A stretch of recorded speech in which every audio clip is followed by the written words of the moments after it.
Alors, nous allons découvrir aujourd'hui l'épisode 4 de l'histoire qu'on est en train de lire dans notre livre de lecture.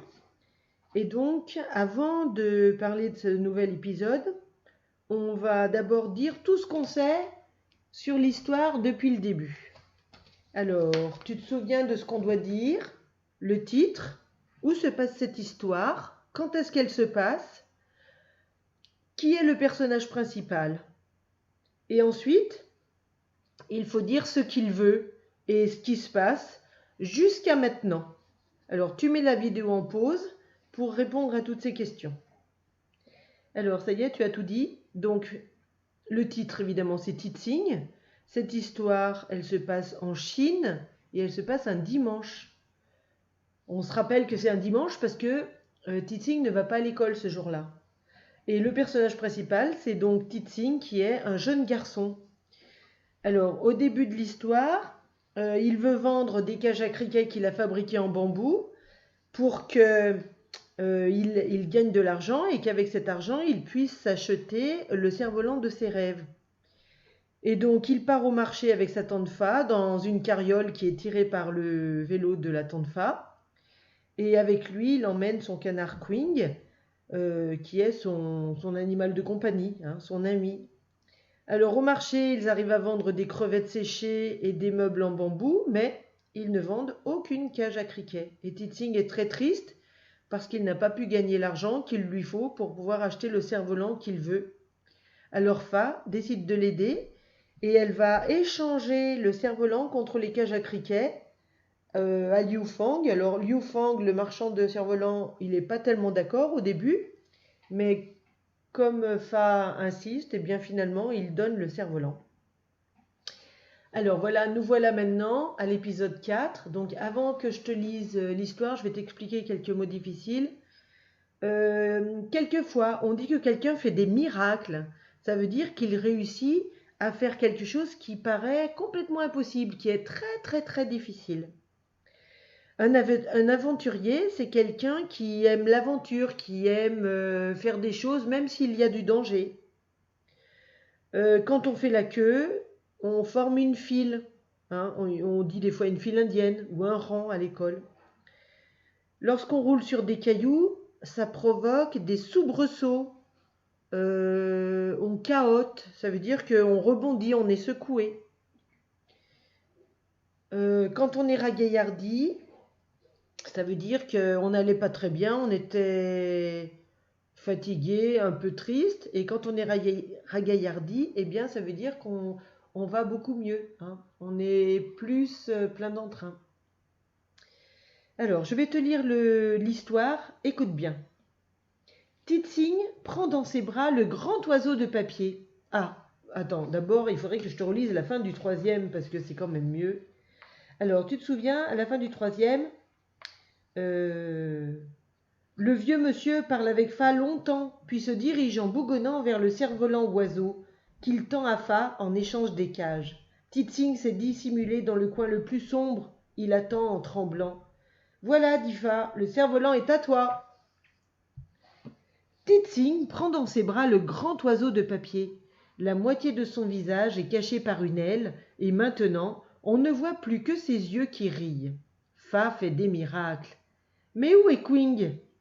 Titsing pensait si fort au cerf-volant qu'il a complètement oublié son canard. Quing s'est enfui. Aventurier comme il est, qui sait où il a pu aller?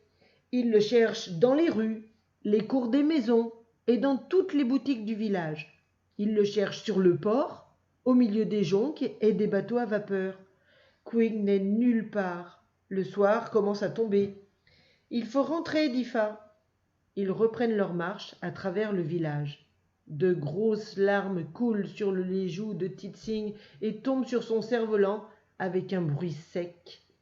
Quand ils atteignent la digue, Fa enfourche sa bicyclette et Titsing saute dans la carriole. Il double les files des paysans qui rentrent des rizières à pas lents. En bas, les lanternes des bateaux s'allument une à une et glissent sur le fleuve. Soudain, au milieu des crissements de la carriole qui cahote sur le chemin, Titsing croit entendre un cri « Couic !» En entre les deux barreaux d'une chaise apparaît la tête de Quing. Les soubresauts l'ont réveillé. Il s'était tout simplement endormi au fond d'un panier. Qui, qui, chante Quing, Guilleret.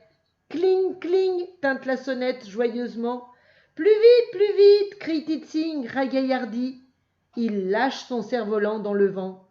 Fa tourne la tête. Émerveillés, tous les trois regardent le grand oiseau multicolore planer, puis s'élever haut, très haut, jusqu'au bout du ciel. Alors, maintenant, on va répondre à quelques questions. Pourquoi Titsing est-il ragaillardi? Tu mets en pause pour prendre ton temps. Pourquoi Titsing est-il ragaillardi?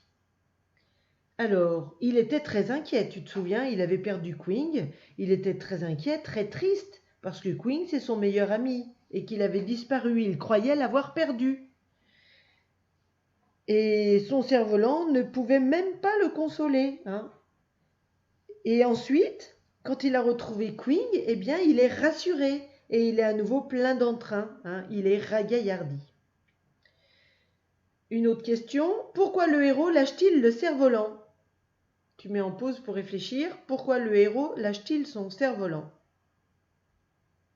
Eh bien, il y a plusieurs façons de répondre.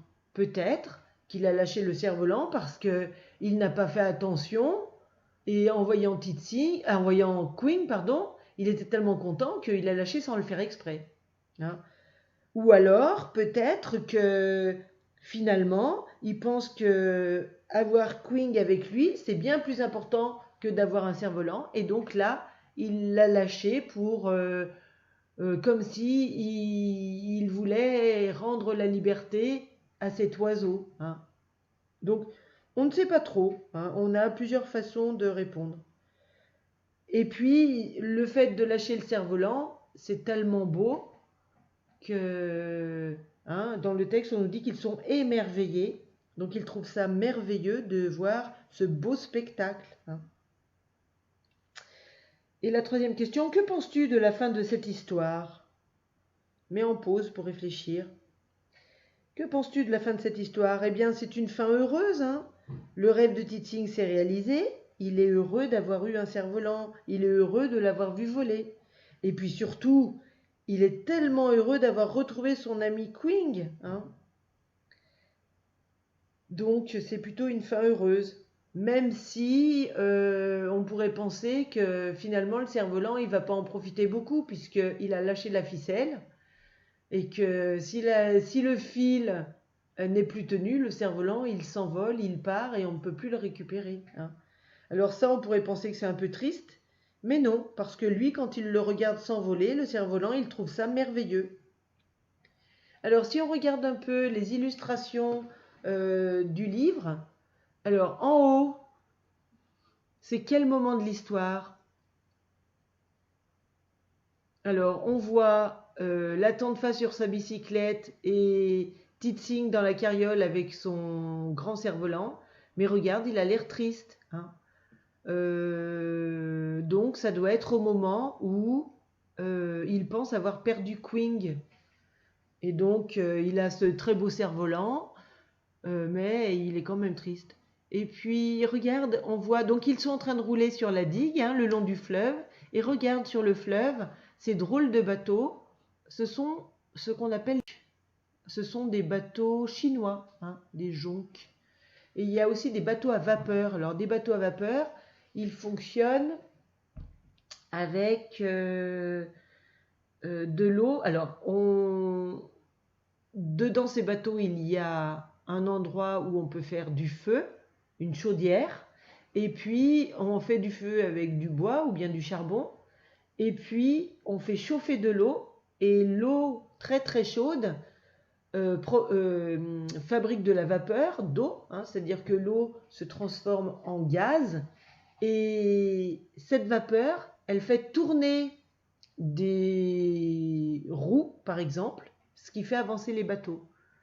T'en as peut-être déjà vu, toi, des bateaux à vapeur. Dans certains parcs d'attractions, il y en a, ou sur des lacs dans le coin, et on appelle ça aussi des bateaux à roues ou bien des bateaux à aubes. Et puis dans l'illustration d'en bas, alors on voit Fa, Titsing et Quing qui ont un air émerveillé et qui regardent le cerf-volant s'envoler. Et ça, c'est la fin de l'histoire, hein, quand Titsing lâche son cerf-volant dans le vent et que tous les trois le regardent s'envoler très haut dans le ciel, et ils trouvent ça très très beau. Alors maintenant, je vais te retrouver dans une autre vidéo où on fera vrai-faux. À tout de suite.